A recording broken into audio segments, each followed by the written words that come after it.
40 kilo अन्न पचाने के बाद वो जब ठीक से पच जाएगा तो एक बार जो आप हस्तमैथुन करके वीर्य नष्ट करते हैं वो, और आप दिन में 4 बार करते हैं, आपकी हालत क्या होगी। और यही नहीं है कि इसमें केवल पुरुष ही, साफ चाहे बच्चा हो चाहे बच्ची हो, जो इन गंदी आदतों को स्वीकार करेगा वो नष्ट ही हो जाएगा, क्षमता नहीं रह जाएगी। चाहे आप जिस अवस्था को, व्यायाम जरूरी है, तुम्हारी इच्छा ही खत्म हो जाएगी हस्तमैथुन करने की। लगाओ जरा दंड बैठक लगाओ। गलत ओ गजब पड़ गया। आजकल नए बच्चे जो कैसे कहें मतलब अब ये बातें सब शर्मिंदा करने वाली बातें है ना समाज में, पर हमको इसीलिए हम खुल के बोलना इस विषय पर शुरू किए कि ना तो माता पिता समझा पाते हैं और ना टीचर समझा पाते हैं, और डॉक्टरों से सलाह लो तो गलत सलाह मिलती है। तो क्या फ्रस्ट्रेशन क्या उसको निकाल के फिर आप कैसी बात करते हैं, जान से मारने की सलाह दे रहे हैं। उस आदमी की हालत क्या होगी जो 4 बार हस्तमैथुन करता है, 4 बार वीरपात करता है, उसकी हालत क्या होगी। अभी तो जवानी इसलिए है, आगे चल करके आंखों से दिखना बंद हो जाएगा, कमर में मतलब दर्द हो जाएगा, गांठों में दर्द हो जाएगा। बात मान लो हमारी, ये जो गंदी बात है, अरे भैया ब्याह करना, गृहस्थी में जाना, लड़के बच्चे पैदा करना, संयम से रहना, ये कोई जानवरों वाली बातें हैं, ये कोई सुख की बातें हैं। पर आज का हमारा नया समाज ये सब बहुत गंदी बात, बहुत गंदी। बच्चा अभी सुधर जाओ तो सुधर जाओ, नहीं तो पूरा जीवन ही बर्बाद हो जाएगा। ये ऐसा खेल है, उबरने नहीं देगा। आप लाख कसम खाओगे इससे हट नहीं पाओगे। और ये मतलब पूरे शरीर को नष्ट कर देता है, पूरे शरीर। क्या है कि जैसे स्त्री पुरुष के संयोग का है ना, तो जैसे आप 15-20 वर्ष ब्रह्मचर्य रहे, फिर ब्याह हुआ, तो उसकी एक मर्यादा है, उसकी एक सीमा है। और धर्म से चलोगे तो तुम्हें अरुचि भी हो जाएगी। अच्छा 2 है, एक की अरुचि, एक की रुचि, एक ने समझा के को ठीक कर लिया, अब इसमें आप ही हैं और आपको सुख प्राप्ति की इच्छा हो गई, तो अब बोलो 4 बार, अरे महीने 15 दिन में कभी एक बार गृहस्थी में कि चलो भाई ऐसा अपना स्वस्थ रहो, मेहनत करो, लड़का बच्चा हुए, भगवान की पूजा बन गई। ये क्या मतलब जीवन को एकदम नष्ट कर देना, ये बहुत कैसे बताएं।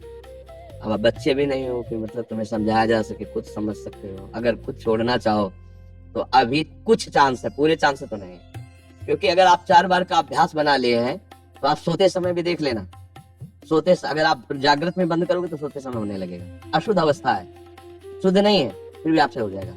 अभ्यास जैसे सोते समय भी राधा राधा राधा निकलता है भजन से, ऐसे गलत अभ्यास भी आपको सोते समय नष्ट कर देगा। और ये ऐसा है भैया कि इसकी कोई दवा नहीं, आप ही दवा इसकी हो, आप इसे सुधार सकते हो। आप धीरे धीरे नियम लो कि ये काम तो हम करेंगे ही नहीं, और स्वयं से जो होने दो चुपचाप। कुछ लंबा समय तक धैर्य पूर्वक रहो, खान पान संभालो, दंड बैठक मारो, दौड़ लगाओ 2-4-10 किलोमीटर, शरीर को मतलब थकाओ, और वो गंदे काम मत करो, शांति से रहो, कोई नशा न करो। अब देखो आजकल बच्चे वो स्मार्ट मोबाइल है ना, हमें जिस बातचीत में पता चलता है, तो अब वो गंदी बातें आप देखते हो तो आपका मन जो देखोगे मनन करोगे वैसे तो उत्साहित होगा, तो आपका मन भोगों के लिए उत्साहित होता है। अब वो भोग ऐसे कहाँ रखे हैं, तो या तो हिंसात्मक वृत्ति में आकर के व्यभिचार आदमी उतर गए, बड़े बड़े भारी अपराध कर डाले, और या फिर इसमें उतर गए हस्तमैथुन आदि क्रियाओं में।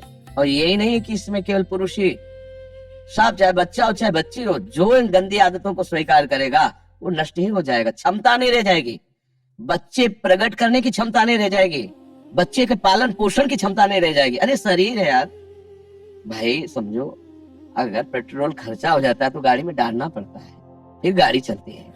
ऐसे इसमें एक मन अन्न के बाद, एक मन अन्न जब शरीर में जाके पच जाता है पूरा, तब एक बार संतान उत्पत्ति के योग्य वीर बनता है, एक मन अन्न में।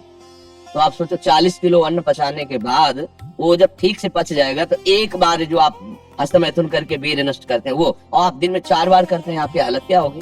जो पूर्व संचित है वो हड्डी से निकल जाएगा, इसके बाद तुम ऐसे जानवरों की तरह जीवन। अब किसको समझाए, अब ये बातें हम बाबा जी बन के थोड़ी कहाँ तक इसका श्यामा श्याम की बात छोड़कर गंदी बातों की बातें करें। भाई इससे सावधान हो जाओ, नाम जप करो। हम जरूर सबसे प्रार्थना करते हैं, चाहे आप जिस अवस्था को, व्यायाम जरूरी है, 10-15 मिनट व्यायाम करो, वृद्ध हो 2 किलोमीटर चल के आ जाओ, जवान हो 5 किलोमीटर दौड़ो,